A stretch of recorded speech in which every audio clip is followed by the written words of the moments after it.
Que la grâce et la paix vous soient données de la part de Dieu notre Père et du Seigneur Jésus-Christ. C'est par cette formule qu'a employée Paul dans sa deuxième lettre aux Thessaloniciens que je vous accueille ce matin. C'est le Seigneur qui nous accorde sa grâce et sa paix. Oui, c'est par grâce que nous sommes réunis pour vivre ce temps de culte. Oui, c'est dans la paix que nous voulons nous unir pour ne former qu'un seul corps. Que d'une même voix, d'un même cœur, nous réjouissons, celui de notre Seigneur. C'est par l'Esprit de Dieu en nous et avec nous que nous voulons célébrer Dieu, car en lui nous avons toutes choses. Prions. Seigneur, c'est pour toi que nous sommes rassemblés ce matin. Sois au contrôle de ce temps, sois au contrôle de nos vies, réellement. Sois notre Seigneur, afin que ce temps que nous allons vivre soit béni de toi, que nous puissions totalement nous laisser conduire par ton esprit et que nous puissions refléter ta présence dans nos vies. Amen. Et le psalmiste dit qu'il est beau de louer l'Éternel et de célébrer ton nom, ô Très-Haut, d'annoncer le matin ta bonté et ta fidélité pendant les nuits, sur l'instrument à 10 cordes et sur le luth, au son de la harpe. Tu me réjouis par tes œuvres, ô Éternel, et je chante avec allégresse l'ouvrage de tes mains. Que tes œuvres sont grandes, ô Éternel, que tes pensées sont profondes. Alors, je vous invite à vous lever et chantons notre Dieu, le seul qui est digne de louange.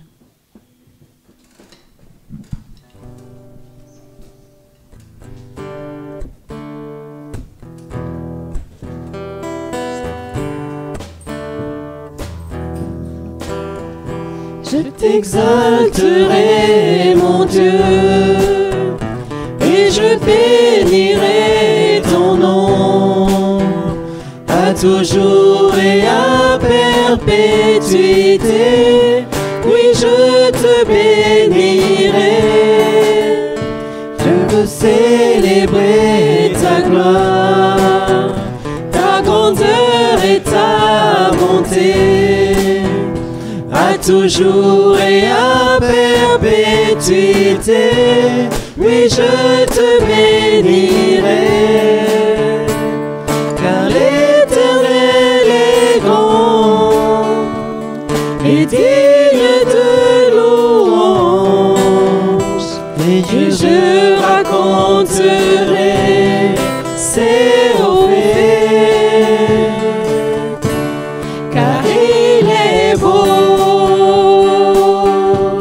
de célébrer notre Dieu,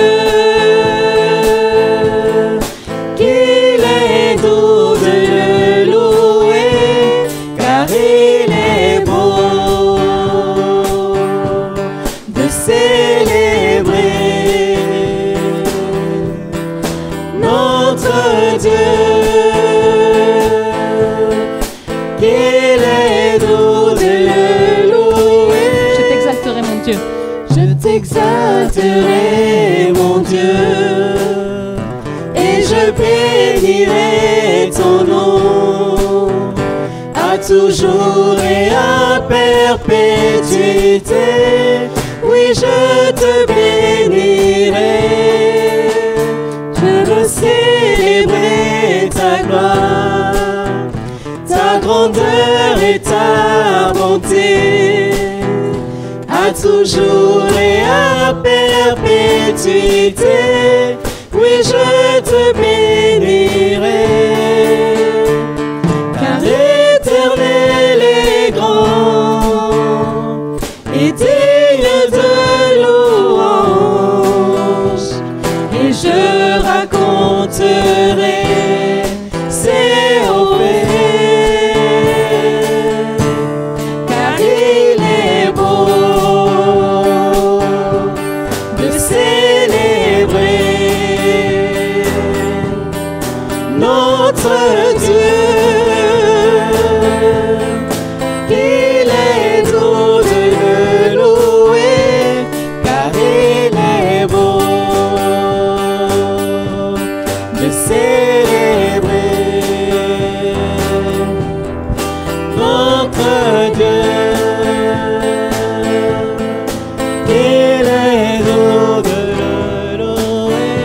doux. qu'il est doux de le louer. Amen. Oui, il est beau. Il est bon de célébrer l'Éternel, de l'exalter. L'Éternel est grand et digne de louange, c'est ce que nous avons chanté. Et voici ce qui nous est commandé dans la parole. Que votre attitude soit identique à celle de Jésus-Christ. Philippiens 2. Lui qui est de condition divine, il n'a pas regardé son égalité avec Dieu comme un butin à préserver, mais il s'est dépouillé lui-même en prenant une condition de serviteur, en devenant semblable aux êtres humains. Reconnu comme un simple homme, il s'est humilié lui-même en faisant preuve d'obéissance jusqu'à la mort, même la mort sur la croix. C'est aussi pourquoi Dieu l'a élevé à la plus haute place et lui a donné le nom qui est au-dessus de tout nom, afin qu'au nom de Jésus, chacun plie le genou dans le ciel, sur la terre et sous la terre, et que toute langue reconnaisse Jésus-Christ est le Seigneur, à la gloire de Dieu le Père. Je vous invite à un temps de silence.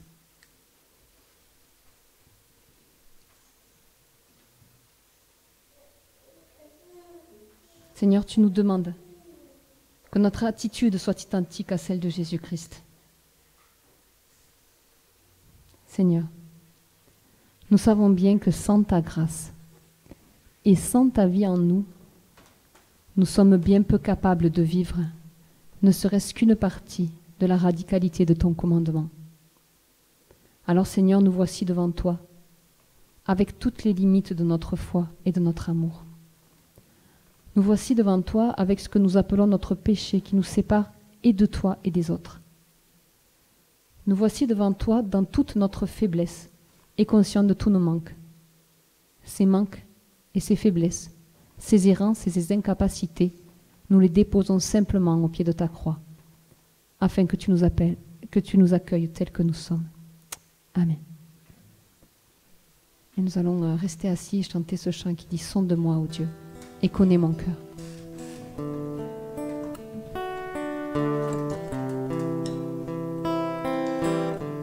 Restons dans cette attitude de recueillement.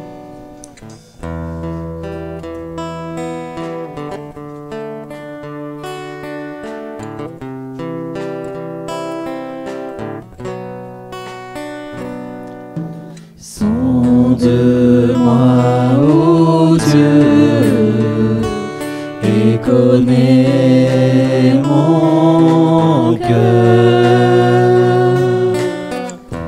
Éprouve-moi et connais mes pensées. Regarde si je suis sur une mauvaise voie et conduis-moi sur la voie de l'éternité.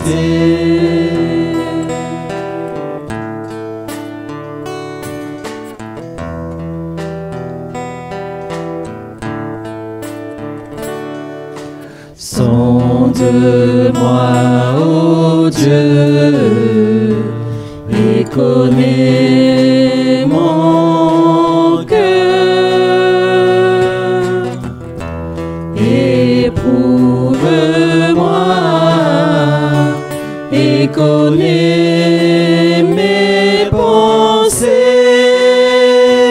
Regarde si je suis sur une mauvaise voie et conduis-moi sur la voie de l'éternité.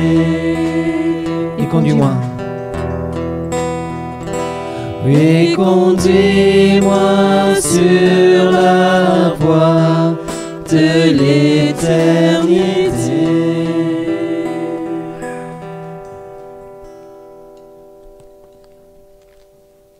Oui, notre Dieu nous a accordé sa grâce et son pardon.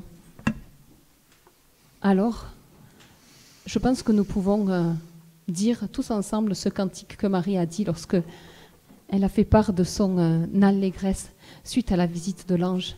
Mon âme chante la grandeur du Seigneur et mon esprit se réjouit à cause de Dieu mon Sauveur, car il a bien voulu abaisser son regard sur son humble servante. C'est pourquoi désormais, à travers tous les âges, on m'appellera bienheureuse, car le Dieu Tout-Puissant a fait pour moi de grandes choses. Saint est son nom, et sa bonté s'étendra d'âge en âge sur ceux qui le révèrent. Il est intervenu de toute sa puissance, et il a dispersé les hommes dont le cœur était rempli d'orgueil. Il a précipité les puissants de leur trône, et il a élevé les humbles. Il a comblé de biens ceux qui sont affamés, et il a renvoyé les riches les mains vides. Oui, il a pris en main la cause d'Israël. Il a témoigné sa bonté au peuple qui le sert, comme il l'avait promis à nos ancêtres, à Abraham et à ses descendants pour tous les temps. Alors oui, nous pouvons dire avec Marie que nous sommes bienheureux, car nous avons reçu l'Esprit de Dieu. Nous avons part, nous aussi, à ça. Nous sommes comblés de grâce. Dieu s'est révélé à nous. Il ne nous a pas laissés orphelins. Il nous a permis de vivre en connaissance et reconnaissance de sa grâce. Quel Père aimant nous avons. Alléluia. Notre Dieu est grand et digne de louange. Et je vous invite à le chanter. Dieu, tu es grand et digne. Lui seul est digne de recevoir notre louange.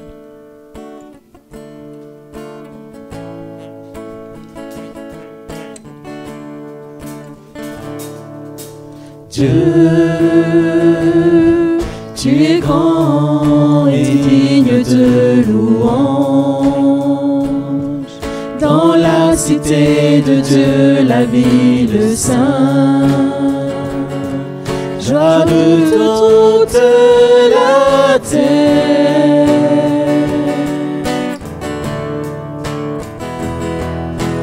Dieu,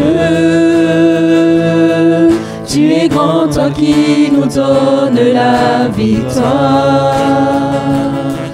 Tu nous aides à vaincre l'ennemi. Nous plions le genou.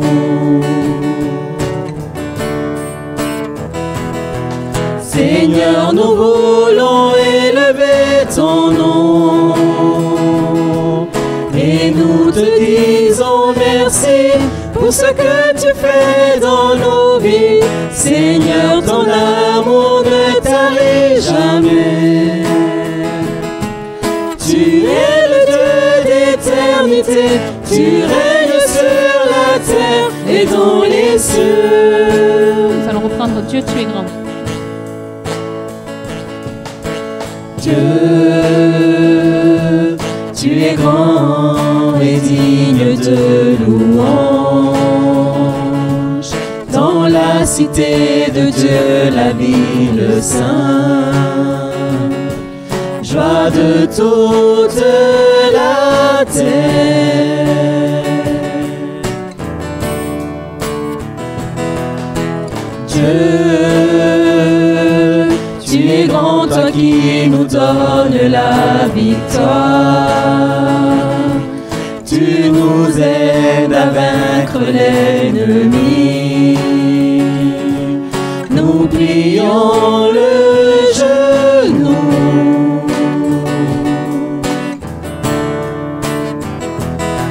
Seigneur, nous voulons élever ton nom. Et nous te disons merci pour ce que tu fais dans nos vies. Seigneur, ton amour ne tarit jamais. Tu es le Dieu d'éternité. Tu règnes sur la terre et dans les cieux. Tu es le Dieu d'éternité. Tu règnes sur la terre et dans les cieux.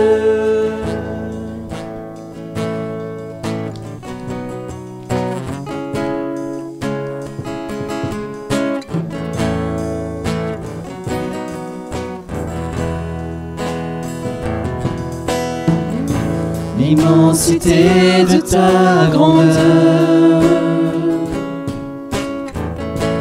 me montre que je ne suis rien. Mais quand tu façonnais la terre, j'étais déjà près de ton cœur. Tu m'aimais avant que je sois. Et pour moi tu as tout donné. Toi seul pouvais me libérer. C'est pourquoi je veux t'adorer. Toi seul est digne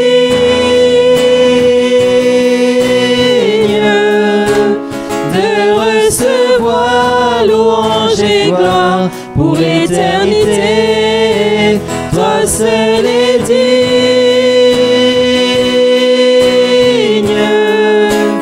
de recevoir louange et gloire pour l'éternité. Dans ta présence je me tiens,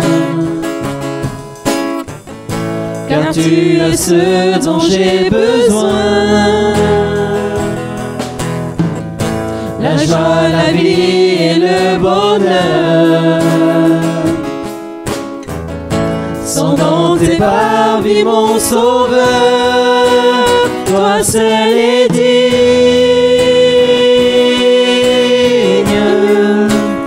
de recevoir louange et gloire pour l'éternité. Toi seul est digne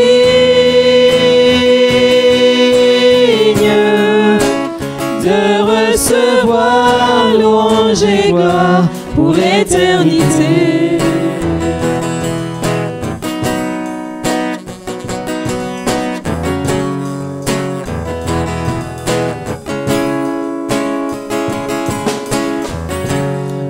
Alléluia, Alléluia, Alléluia, Alléluia, Alléluia, Alléluia. Alléluia, Alléluia, Alléluia. Toi seul est digne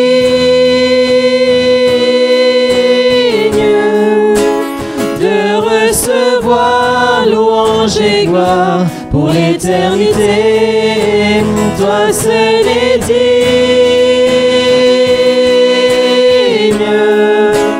de recevoir louange et gloire pour l'éternité. Toi seul est digne.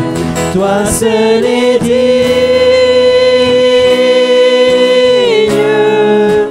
de recevoir louange et gloire pour l'éternité.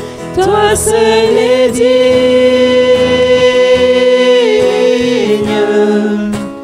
de recevoir louange et gloire pour l'éternité.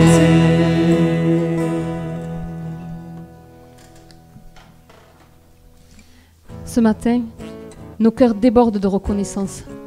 C'est bien notre Dieu qui mérite nos louanges. Lui le Tout-Puissant, lui le Roi de gloire. Il n'y a pas d'autre Dieu que lui.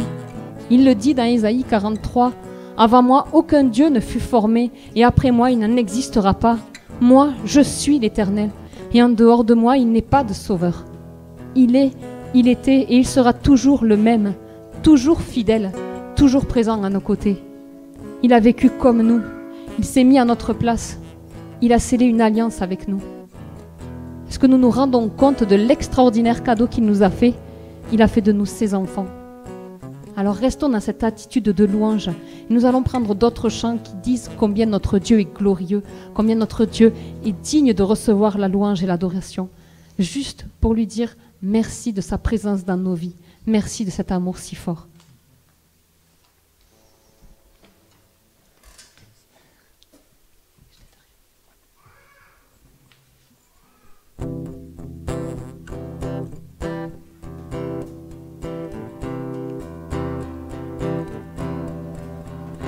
Mains levées, nous te louons.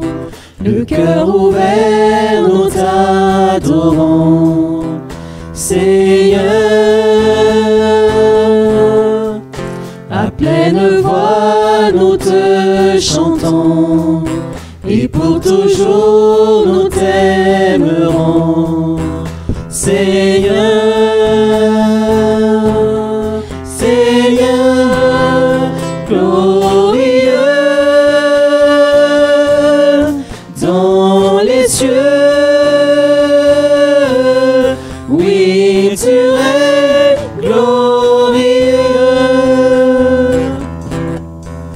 Il est un roi que nous servons, humble et soumis, nous t'adorons. Seigneur, il est un lieu dont nous rêvons, où face à face nous te verrons. Seigneur, Seigneur, glorieux dans les cieux, oui, tu es glorieux, glorieux dans les cieux, oui, tu es glorieux.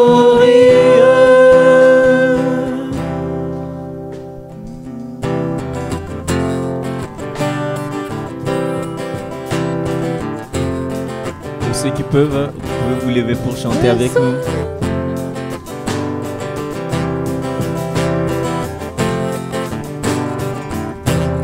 Reçois l'adoration, tu es le roi de gloire, notre victoire.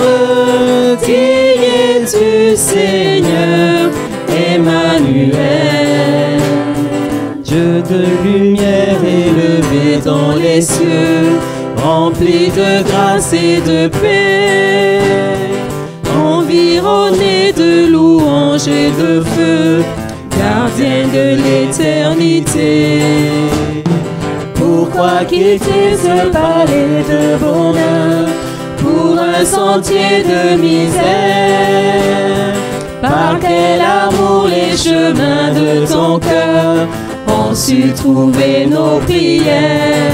Reçois l'adoration, tu es le roi de gloire, notre victoire. Digne es-tu, Seigneur, Emmanuel. De cette foi que ton cœur a montré, je veux puiser mon secours sur le chemin que ta vie a tracé. Je marcherai chaque jour. Garde mes yeux des attraits de ce monde, garde-moi près de la croix, en ce lieu saint où mon âme est féconde, d'humilité et de joie. Reçois l'adoration, tu es le roi de gloire, notre victoire. Digne es-tu, Seigneur, Emmanuel. Reçois l'adoration, tu es le roi de gloire, notre victoire. Digne es-tu, Seigneur, Emmanuel.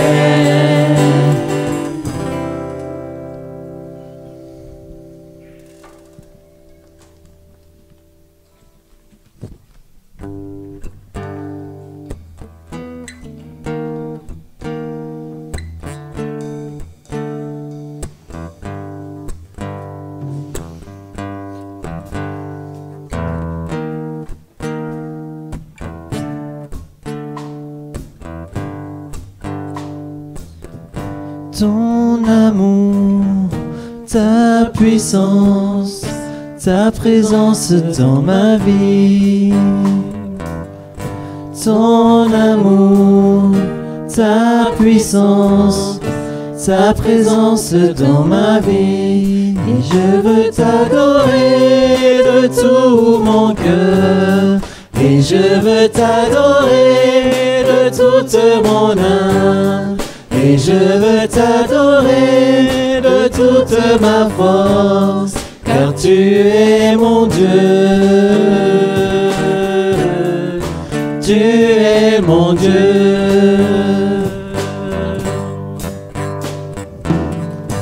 Ton amour, ta puissance, ta présence dans ma vie. Ton amour, ta puissance, ta présence dans ma vie. Et je veux t'adorer de tout mon cœur. Et je veux t'adorer de toute mon âme. Et je veux t'adorer de toute ma force. Car tu es mon Dieu. Tu es mon Dieu. Car tu es mon Dieu. Tu es mon Dieu. Oui Seigneur, ce matin je veux te louer, je veux te glorifier, je veux dire tes merveilles, je veux dire combien tu es grand Seigneur, combien tu es bon.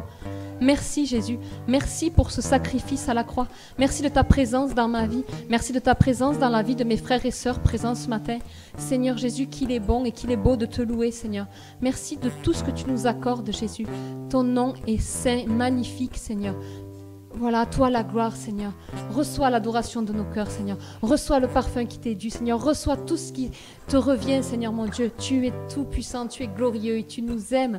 Waouh, c'est incroyable, Seigneur, mais je veux le croire, Seigneur. Oui, tu nous aimes et tu nous as... Tu es avec nous, Seigneur. Alléluia, amen. Oui, Seigneur Jésus, mon âme te bénit, mon âme te loue parce que tu es Dieu. Seigneur, je m'émerveille toujours de ton amour dans ma vie, Seigneur. Seigneur Jésus, cet amour est tellement immense, tellement immérité, Seigneur. C'est vrai que nous ne le méritons pas, mais tu nous dis que tu nous aimes parce que tu es amour. Et je te dis merci pour cet amour, Seigneur. Merci pour cet amour qui se manifeste tous les jours dans ma vie, Seigneur. Oh Seigneur, je suis tellement heureuse avec toi, Seigneur. Je suis tellement heureuse dans ta maison, tellement heureuse dans ta présence, Seigneur. Je te dis merci, infiniment merci, Seigneur. Merci.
Nous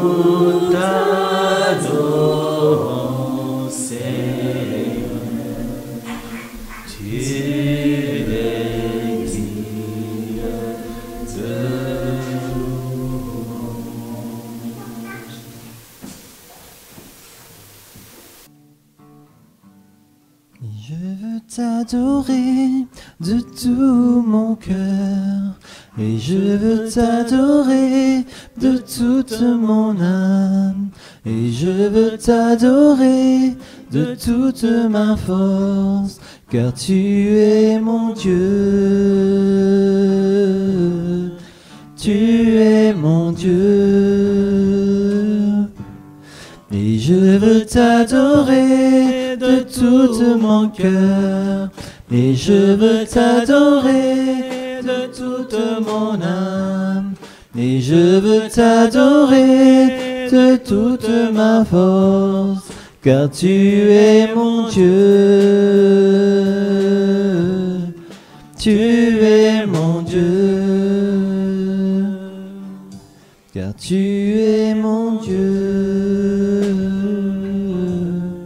Tu es mon Dieu. Amen. Je vous invite à rester debout, à vous lever pour ceux qui le veulent, pour confesser notre foi. Nous l'avons chanté, c'est notre Dieu. Et avec l'apôtre Paul, nous voulons dire, Dieu est le souverain unique et la source du bonheur. Il est le roi des rois, le Seigneur des seigneurs. Lui seul est immortel. Il habite une lumière dont personne ne peut s'approcher. Tout vient de Dieu. Tout existe par lui et pour lui. Il est le Père de notre Seigneur Jésus-Christ, le Père plein de bonté, le Dieu vivant et vrai. Jésus-Christ, le Fils de Dieu, est venu dans le monde pour sauver les pécheurs. Le Christ est mort pour nos péchés, il a été enterré, il est revenu à la vie le 3e jour. Jésus-Christ a mis fin au pouvoir de la mort. Par la bonne nouvelle, il a révélé la vie immortelle. Dieu avait promis cette bonne nouvelle depuis longtemps dans les Saintes Écritures. Le Seigneur viendra bientôt. Il transformera notre corps terrestre et le rendra semblable à son corps glorieux. L'Esprit nous a donné la vie. C'est lui qui a fait de nous des fils de Dieu. Le Saint-Esprit garantit les biens que Dieu a réservés à son peuple. Il nous assure que nous les posséderons quand notre délivrance sera complète. Amen. Vous pouvez vous asseoir. Et nous allons vivre à présent le temps de l'offrande. Nous venons de confesser notre foi en un Dieu souverain, glorieux, qui a tout pouvoir sur le ciel et sur la terre. Le psaume 116 nous dit « Que rendrons-nous au Seigneur ? Tous ses bienfaits sont sur nous. » L'offrande que nous sommes appelés à faire sera un signe de notre foi au Christ vivant. Voilà, donnez librement. Voilà, mais sentez-vous la liberté de faire. On va prendre un chant pendant le temps de l'offrande, juste pour dire merci à notre Dieu.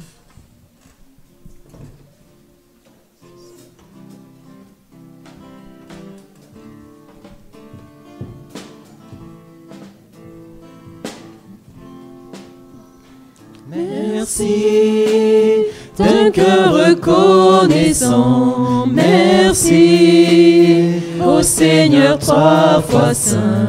Merci car il a donné Jésus-Christ, son Fils. Merci d'un cœur reconnaissant. Merci au Seigneur 3 fois saint. Merci car il a donné Jésus-Christ, son Fils. Maintenant,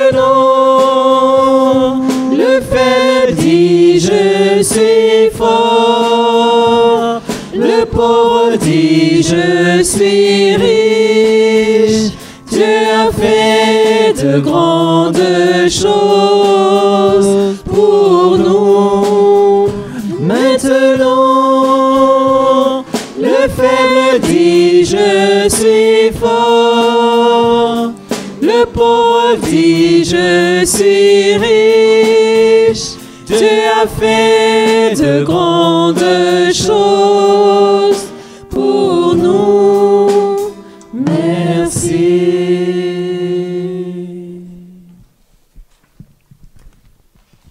Voilà, et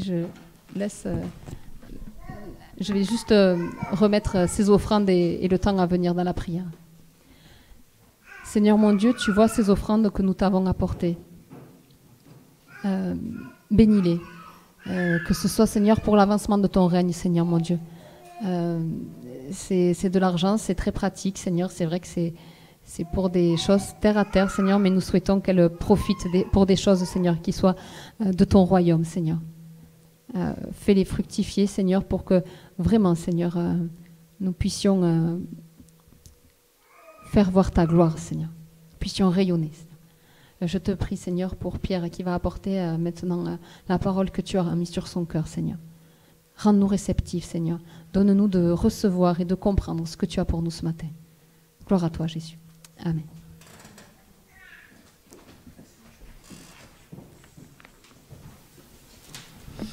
Bonjour à tous. Donc, nous allons donc nous mettre ce matin à l'écoute d'un texte. Et je ne sais pas s'il est possible. Nous avons la joie d'accueillir 2 familles néerlandaises parmi nous. Et est-ce qu'il serait possible que l'un des membres vienne à lire en néerlandais le texte de l'Évangile? We are happy to welcome you from Netherlands this morning. If one of you want to come here and read a text from the Bible, we will be pleased to listen to it.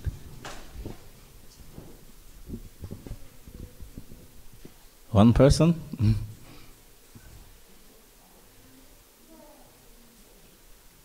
Yeah, you can.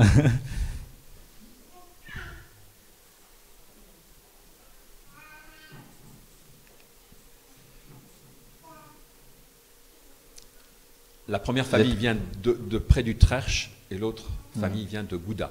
Yeah. Voilà. Il n'y a personne qui veut lire en néerlandais?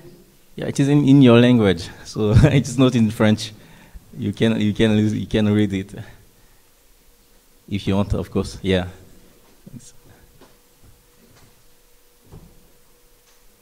Venez ici, au micro. You can come here.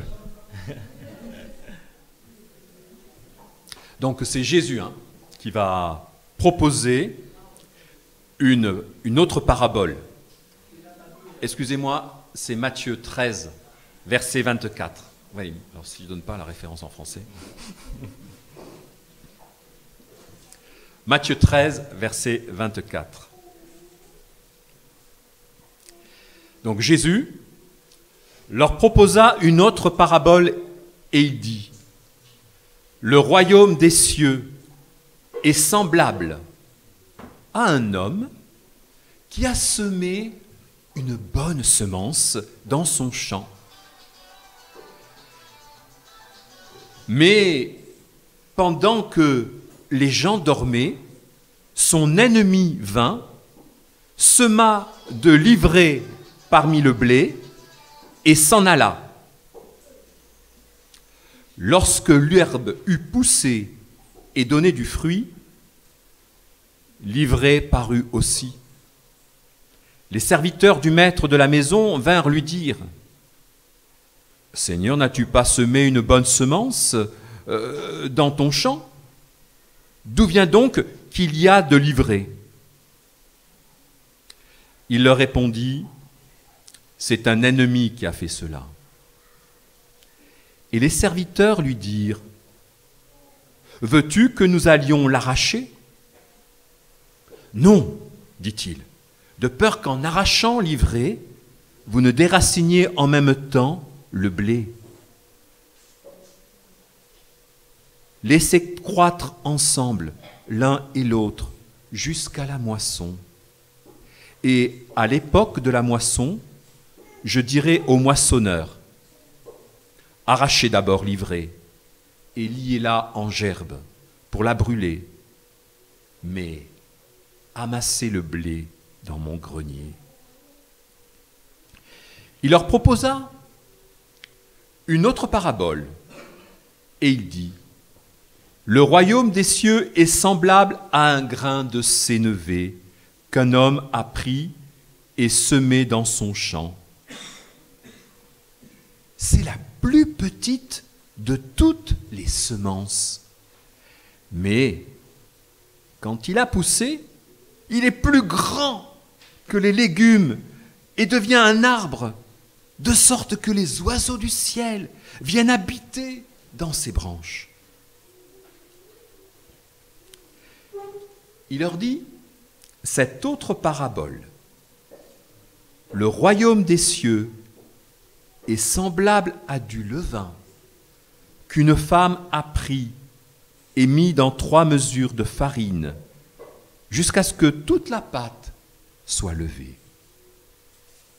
Jésus dit à la foule toutes ces choses en parabole. Il ne lui parlait point sans parabole, afin que s'accomplisse ce qui avait été annoncé par le prophète. J'ouvrirai ma bouche en parabole, je publierai des choses cachées depuis la création du monde.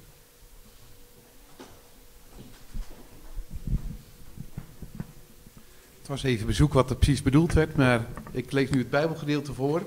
Matthäus 13, vanaf vers 24 tot 35. Het eerste gaat over het onkruid tussen de tarwe. En het tweede over het mosterdzaad en de zuurdesem. Een andere gelijkenis heeft hij hun voorgesteld, zeggende: het koninkrijk der hemelen is gelijk een mens, die goed zaad zaaide in zijn akker. En als de mensen sliepen, kwam zijn vijand en zaaide onkruid midden in de tarwe en ging weg. Toen het nog tot kruid opgeschoten was en vrucht voortbracht, toen openbaarde zich ook het onkruid.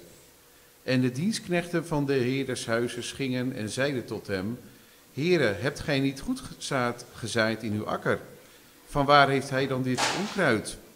En hij zeide tot hen: een vijandig mens heeft dat gedaan. En de dienstknechten zeiden tot hem: wilt gij dan dat wij heen gaan en datzelfde vergaderen? Maar hij zeide: nee, opdat gij het onkruid vergaderende ook mogelijk met hetzelfde de tarwe niet uittrekt. Laat ze beide tezamen opwassen tot de oogst. En in de tijd van de oogst zal ik tot de maaiers zeggen: vergadert eerst het onkruid en bind het in busselen, om hetzelfde te verbranden. Maar breng de tarwe tezamen in mijn schuur. Een andere gelijkenis heeft hij hun voorgesteld, zeggende: het koninkrijk der hemelen is gelijk het mosterdzaad, hetwelk een mens heeft genomen en in zijn akker gezaaid. Hetwelk wel het minste is onder al de zaden. Maar wanneer het opgewassen is, dan is het het meeste van de moeskruiden. En het wordt een boom, alzo dat de vogelen des hemels komen en nestelen in zijn takken. Een andere gelijkenis sprak hij tot hen, zeggende: het koninkrijk der hemelen is gelijk een zuurdesem, welke een vrouw nam en verborg in 3 maten meel, totdat het geheel gezuurd was. Al deze dingen heeft Jezus tot de schare gesproken door gelijkenissen. En zonder gelijkenis sprak hij tot hen niet, opdat vervuld zou worden wat er gesproken is door de profeet, zeggende: ik zal mijn mond open doen door gelijkenissen. Ik zal voortbrengen dingen die verborgen waren van de grondlegging der wereld. Zit u.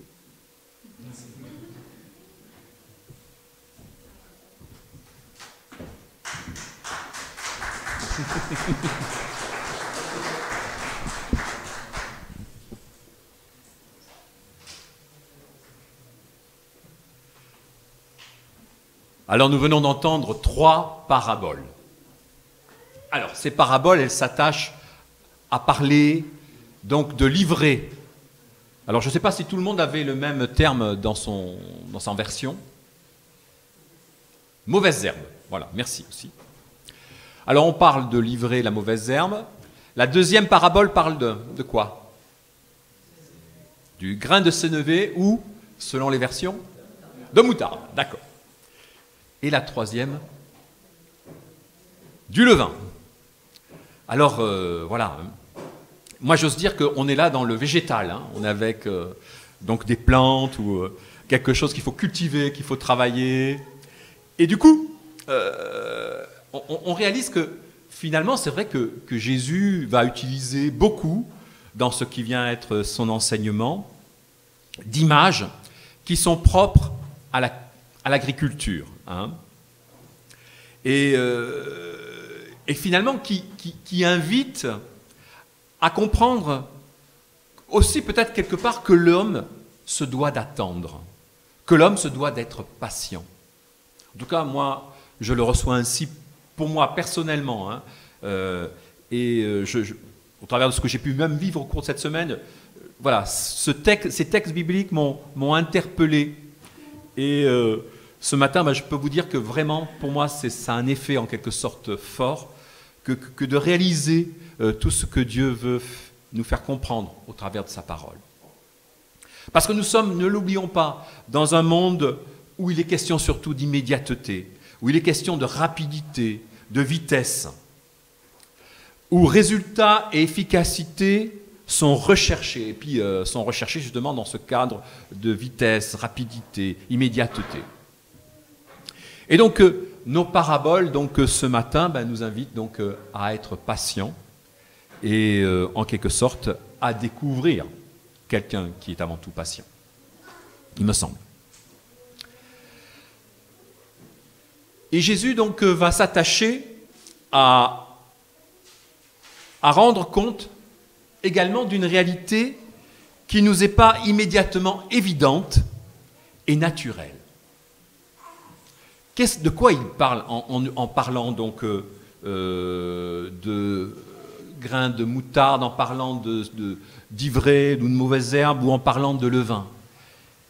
Il parle avec cela du royaume des cieux. Et il ne parle pas de moi directement, il ne parle pas de vous, en effet, directement, comme ça. Il n'est pas question d'individualité du croyant. Et donc nous avons à réfléchir ensemble à ce que ça encore veut dire pour nous, aujourd'hui, ces paraboles. Et permettez-moi donc une remarque préliminaire. On parle donc dans l'évangile de Matthieu de royaume des cieux. Si on regarde un peu l'équivalent dans l'évangile de Luc par rapport aux paraboles, on verra que l'évangéliste, lui, utilise l'expression royaume de Dieu. Alors pourquoi cette différence? À quoi c'est dû? Ne l'oublions pas, celui qui vient à parler du royaume des cieux, donc c'est Matthieu.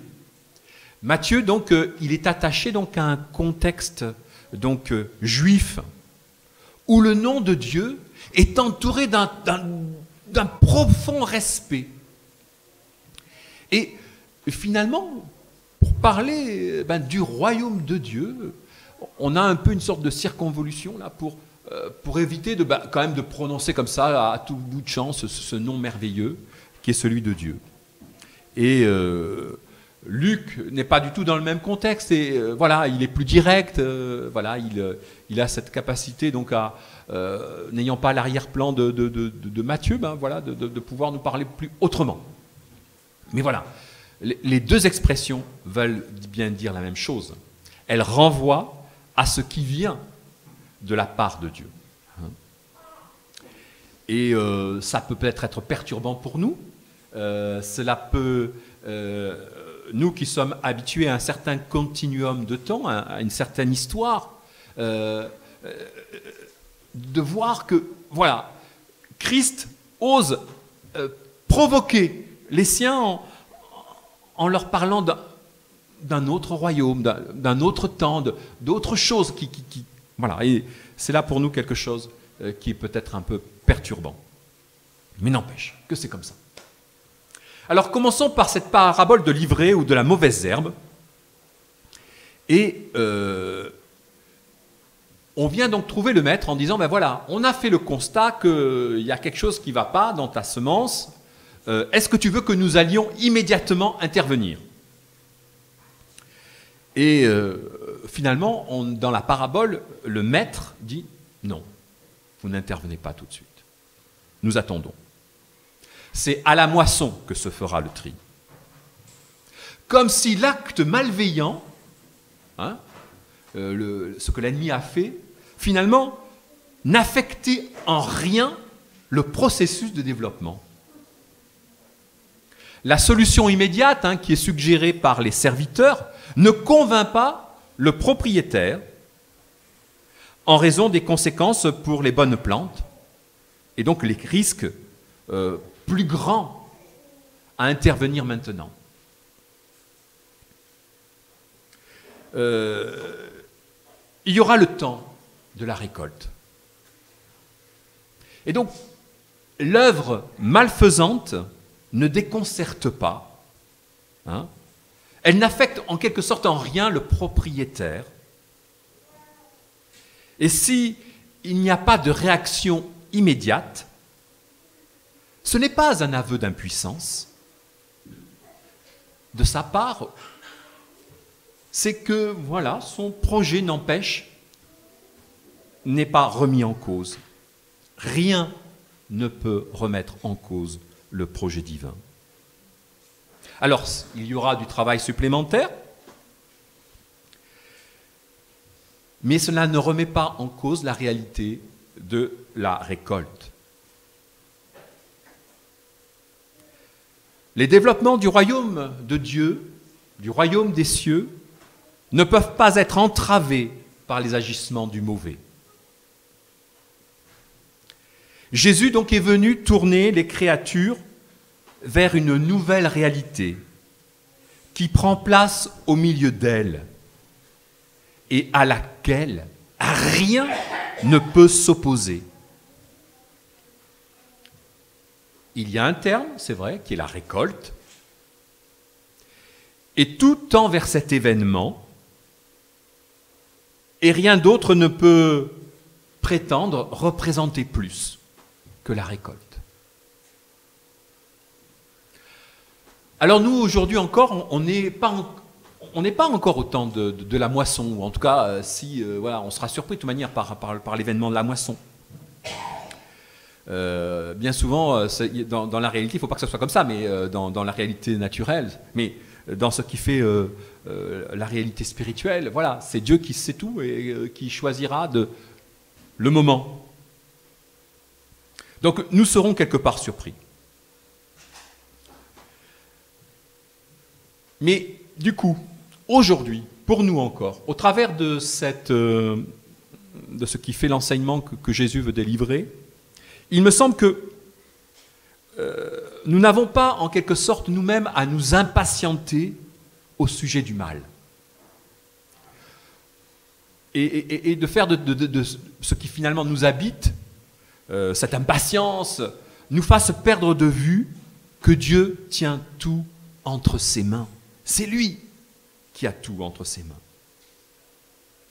Il faut percevoir que Dieu sait où il veut aller.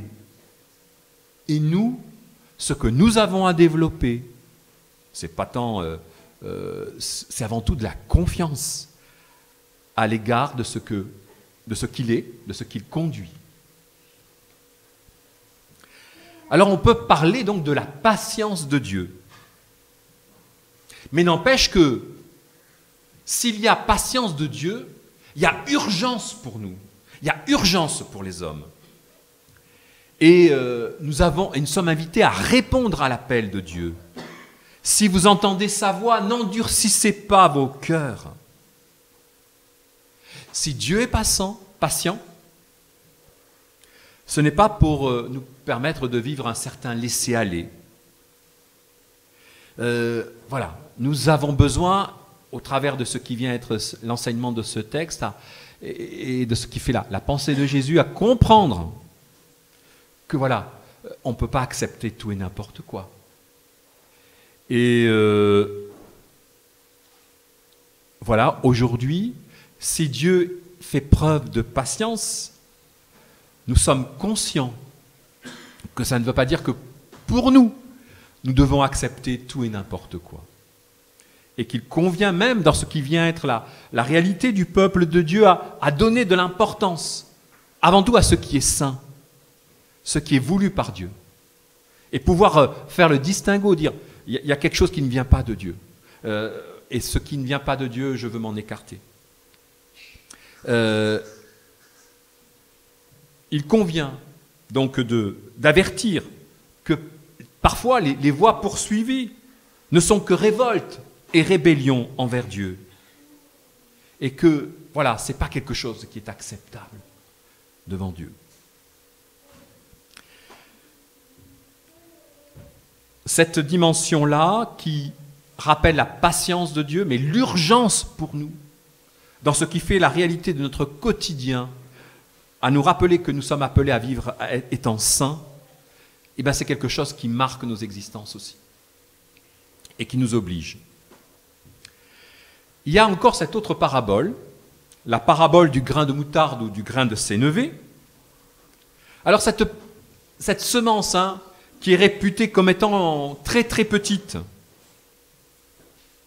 et en même temps, on perçoit que si petite fut-elle, elle n'est pas appelée à produire une broutille, une petite brindille minable, insignifiante au départ. Elle produit quelque chose de conséquent. Et vous savez que Jésus, lorsqu'il est en train de parler à ce moment-là, dans l'évangile donc de Matthieu, en quelque sorte, on perçoit que les gens qui sont face à lui sont en quelque sorte en train de le titiller. En quoi tu as réussi, qu'est-ce que tu fais de grand, voilà. Et on peut voir là, au travers de la réponse de Jésus et de ce qui vient être, tout ce qui est exprimé dans ce chapitre 13, un peu une réponse polémiste de ce Jésus qui a été interpellé sur l'efficacité de son enseignement, qui a pu entendre des remises en cause, des doutes concernant son enseignement. Pour Jésus, l'apparence du moment, c'est qu'une apparence. C'est quelque chose qui ne demeure pas. Non, il ne s'agit pas d'un raté. Il ne s'agit pas d'une défaillance qui ne donnerait rien. Quelque chose va bien se produire pour nous en tant que croyants. Et pour les chrétiens, cette faible apparence de Jésus, pour nous la faible apparence, c'est vraiment la faible apparence de Jésus en croix. Celui qui est annoncé aussi dans le premier, en quelque sorte, le premier évangile, dans le livre d'Ésaïe, l'Ancien Testament. Pareil à une brebis qu'on conduit à la boucherie. Ben voilà, c'est ce que Dieu se sert pour sauver l'humanité. Dieu, en quelque sorte, aime cacher son jeu. Il n'aime pas être dans le courant des hommes. Dieu est Dieu. Et il nous faut entendre ce qu'il veut. Ce qu'il veut parfois est déroutant. Des hommes, et j'en ai eu l'occasion d'en rencontrer, qui devant la réalité de l'amour de Dieu sont désarçonnés parce qu'ils ont des habitudes, ils ont une éducation, et la réalité d'un Dieu aimant, c'est quelque chose qui les dépasse.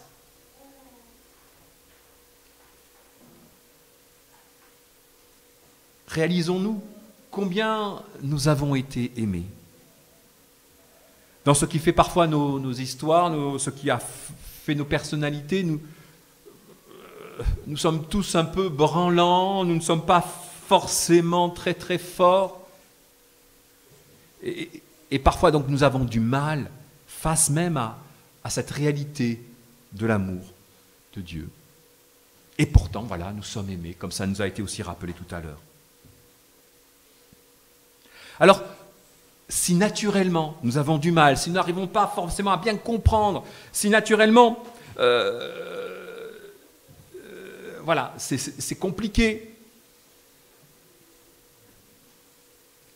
Dieu intervient par son esprit et nous permet de petit à petit de compter, de reconstruire ce qui parfois il faut détruire, justement, parce que c'est construire sur quelque chose qui est pas bien, et il nous faut donc venir dans ce qui fait nos existences, au travers de cette acceptation d'être aimé de Dieu, de pouvoir donc venir à mener autre chose.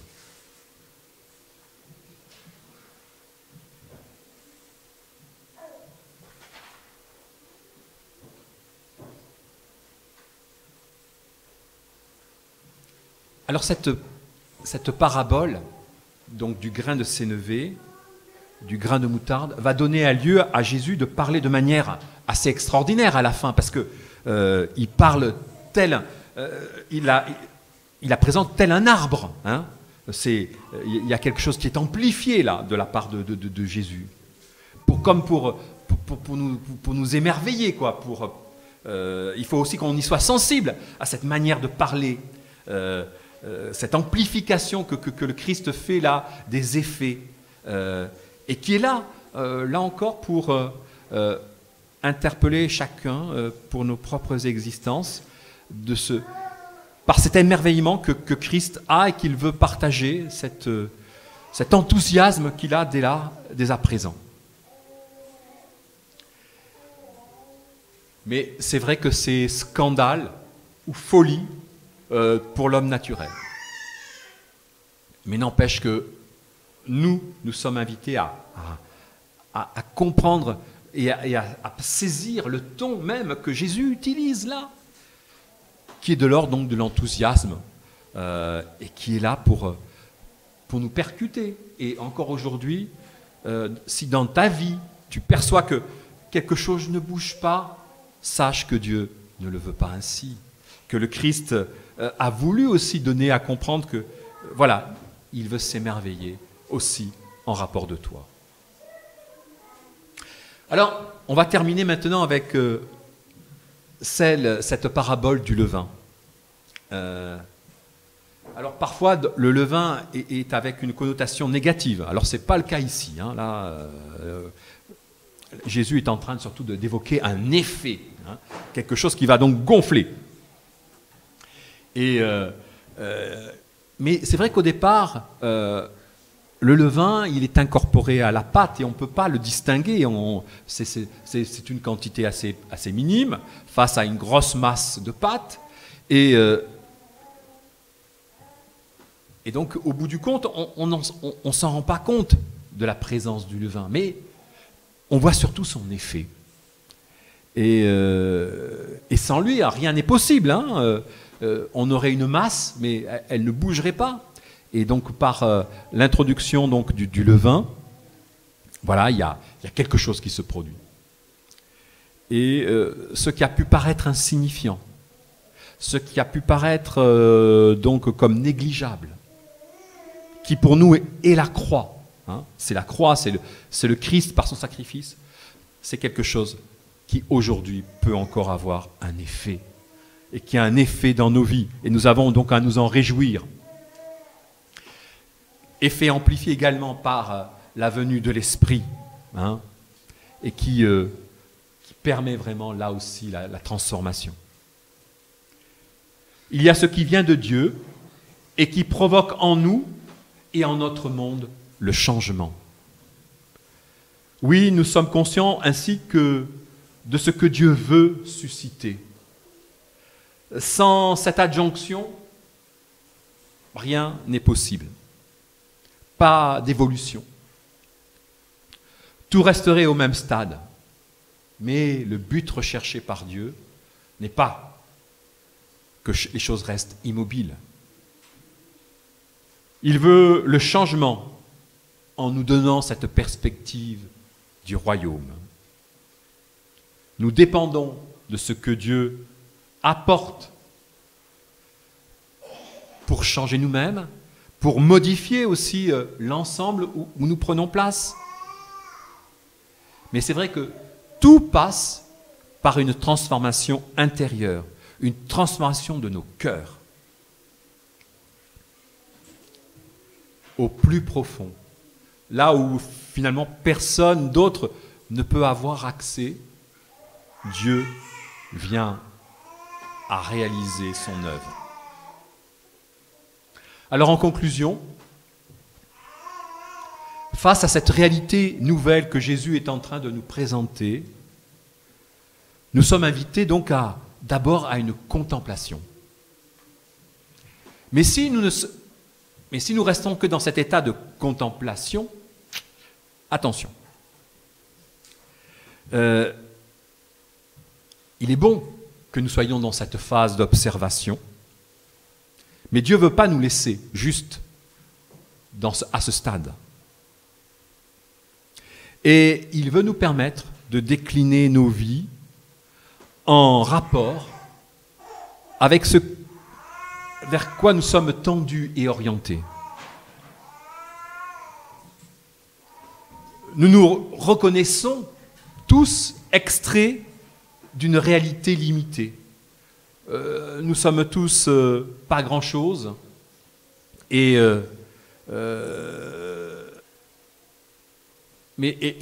en plus, naturellement, si nous ne sommes pas grand-chose, malheureusement, ce qui fait notre sort est en quelque sorte appelé à disparaître. Mais d'un point de vue de Dieu, d'un point de vue spirituel et par l'œuvre, donc par ce qui fait la réalité de son œuvre, Dieu veut transformer notre manière de percevoir, de comprendre les choses. Et nous ne sommes pas là pour entretenir une réalité qui va disparaître. Nous sommes là pour entretenir une réalité qui va se révéler, qui va prendre de l'ampleur. Alors ce matin, et pour cette semaine, notre prière est que vraiment le Seigneur nous donne à l'esprit et au cœur de comprendre que justement nous prenons place dans cette progression. Et de quelle manière, ayant transformé nos vies, nous pouvons donc aussi prendre place dans ce phénomène qui est donc de développement. On parle beaucoup aujourd'hui de développement, d'épanouissement personnel. Nous voulons nous attacher au développement du royaume de Dieu, du royaume des cieux. Amen.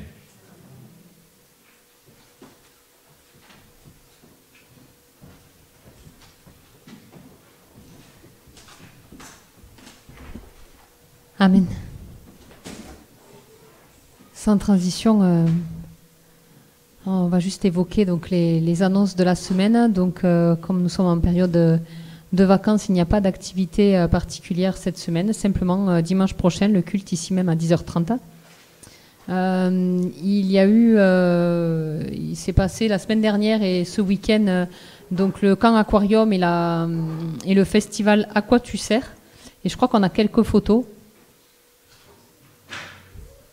Voilà, a priori, c'était bien pour avoir vu quelques images. On a partagé quelques vidéos. Voilà. Ah bon. Mais voilà, tout est là, tout est dit. Voilà, je pense qu'ils ont vécu un grand moment.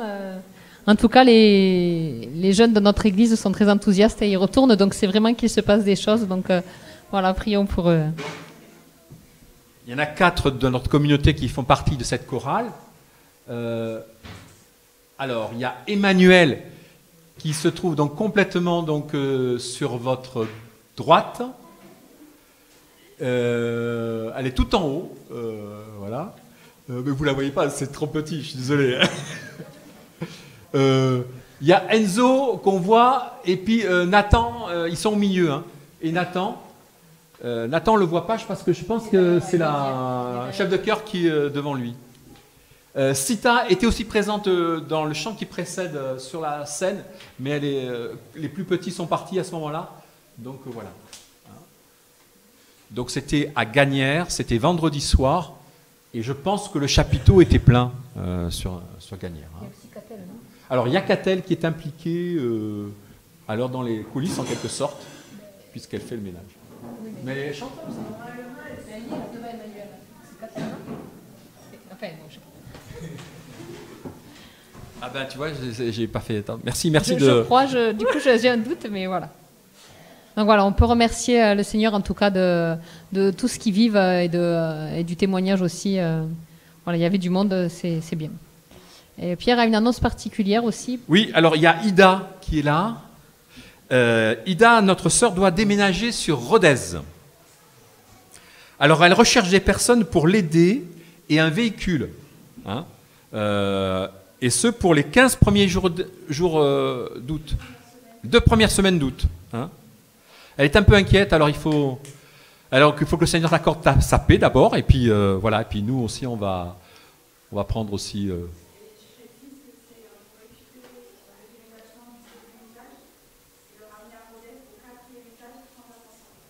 Voilà. C'est un sacré défi, quoi. Hein. Seigneur, il faut qu'il entende les choses. Voilà. Alors, prenez contact avec elle. Hein. Oui, bah, vas-y. Bien. Voilà. Voilà. Continuons à porter dans la prière aussi nos frères et sœurs qui sont dans des difficultés. Et pensons également à la tante Jenny, pour qui elle nous a partagé la semaine dernière un témoignage. Oui.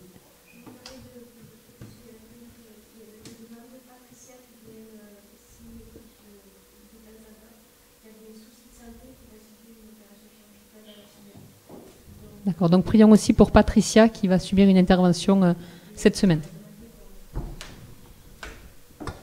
Merci. Il y aurait d'autres sujets ou je vous invite à la prière.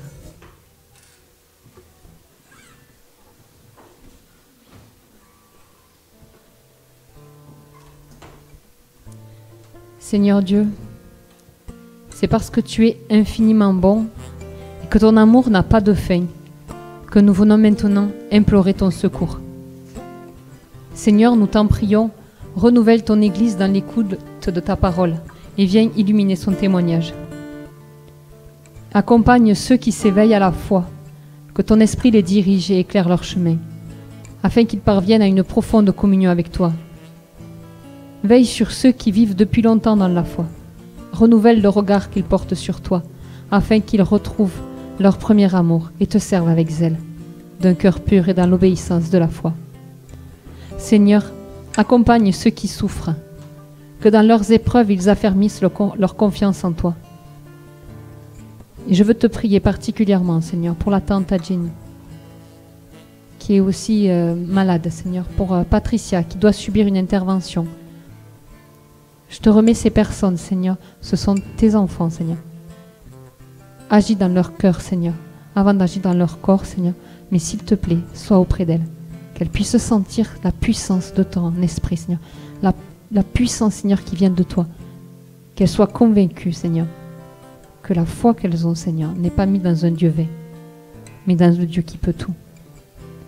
Nous te remettons aussi, Seigneur, ceux qui gouvernent les nations, afin qu'ils ne cèdent pas à la tentation de les dominer, mais apprennent à les servir pour le bien de chacun. Enfin, Seigneur, nous voulons placer sous ton regard notre communauté. Donne à chacun la joie de connaître une vraie communion fraternelle. Nous te prions tout particulièrement pour ceux qui exercent déjà un ministère, afin que tu les fortifies et les réjouisses. Nous te demandons aussi de montrer à chacun la tâche qui lui revient à ton service. Que ton esprit dirige toutes choses. Au nom de Jésus-Christ, nous te le demandons. Amen. Et nous allons le prendre comme une prière, notre Père qui es aux cieux, dans la continuité de cette prière.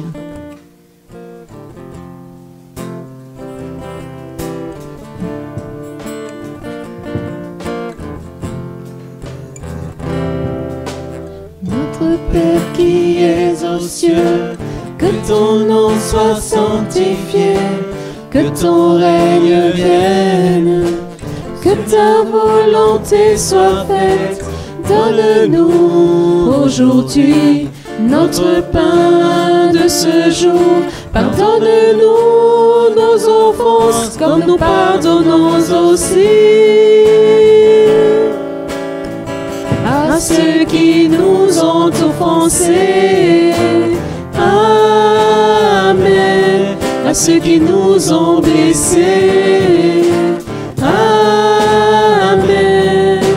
Ne nous soumets pas à la tentation, mais délivre-nous du mal. Amen.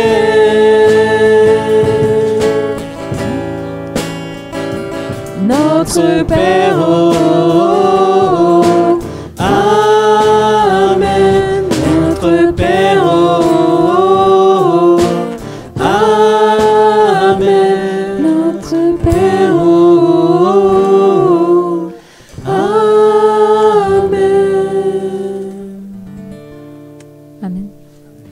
vous invite à rester debout. Notre culte se termine. J'ai oublié de dire dans les annonces qu'il y aura le repas. C'était affiché, je crois. Oui. Donc il y a un repas partagé après. Donc si vous n'avez pas prévu, il y en a toujours assez. Vous pouvez rester. Donc certains d'entre nous sont en contact avec Ange, qui a été obligé de quitter le territoire national. Voilà, il est aujourd'hui en Côte d'Ivoire. Ça se passe pas forcément très bien pour lui, mais bon, voilà, donc on peut le porter dans la prière, voilà. Merci. Gardons dans notre cœur cette promesse de Jésus-Christ. Et voici, je suis avec vous tous les jours jusqu'à la fin du monde. Si notre Dieu est pour nous, qui sera contre nous? Nous l'avons répété encore et encore ce matin, Dieu nous a fait part de sa grâce, il nous aime et il est fidèle. Que la grâce du Dieu Tout-Puissant, le Père, le Fils et le Saint-Esprit repose sur chacun d'entre vous. Amen. Et pour terminer, nous prendrons ce chant qui dit que la grâce du Seigneur nous apprend à danser, à crier, à louer son nom.